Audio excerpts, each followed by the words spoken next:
मीना श्रीवास्तव ने लिखा है, प्रणाम अनंत श्री जी।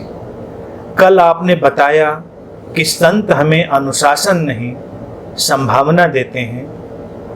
ये जागी हुई संभावना हमारे रूपांतरण में किस प्रकार सहायक होगी, कृपया स्पष्ट करें।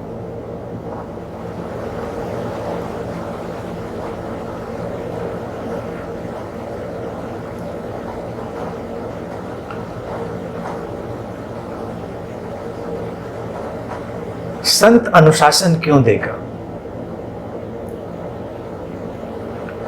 संत तुम्हें अर्थात एक बुद्ध, एक गुरु जो वास्तव में गुरु है, तुम्हें तुम्हारी संभावनाओं के प्रति जागृत कर देता है और फिर तुम्हारे भीतर से तुम्हारा अपना एक अनुशासन निकलता है। जागृत कर देता है का तात्पर्य ये नहीं है कि तुम्हें जगाने के लिए कुछ अतिरिक्त प्रयास करता है, नहीं, ऐसा नहीं। जैसे कहीं पर एक जलती हुई आग और उसके पास कुछ और लकड़ियां रख दी जाएं, तो धीरे धीरे उस जलती हुई आग के साथ वो भी अपने जलने की संभावना को तलाश लेती है। ज्यादा नजदीक पहुंच जाएं तो जल उठती है। गुरु एक संत, एक बुद्ध, एक ऐसी ही जलती हुई आग की तरह है।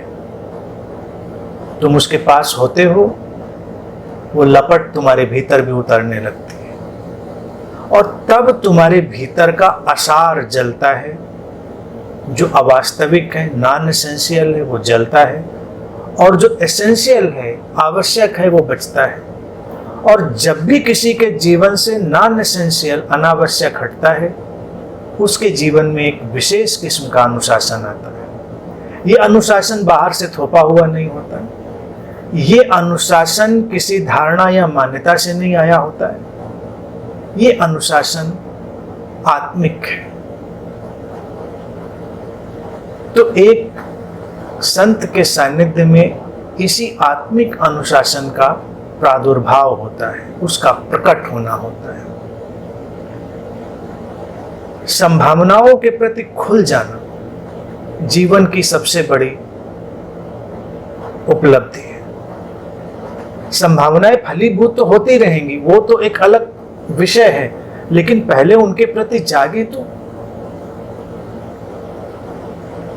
जीवन कितना सुंदर है, जीवन में कितने गहरे जाने की संभावना है, ये सब हम देख पाए। जीवन के उस वैभव और उस ऐश्वर्य को हम देख पाए तो हम व्यर्थ की जो भागदौड़ है उससे बच जाएंगे, व्यर्थ के जो जीवन के क्रियाकलाप हैं उनसे बच जाएंगे।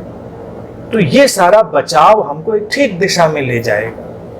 कोई कहने नहीं आएगा तुमसे कि तुम ये करो, ये ना करो, तुम वही करोगे तुमको जो सर्वाधिक उचित जान पड़ रहा होगा। एक बार पता चल जाए तुमको कि जो सर्वोत्तम जीवन है वो कैसा होता है, तो फिर किसी के बताने की जरूरत ही नहीं, तुम अपने आप ही उस चुनाव को कर लोगे।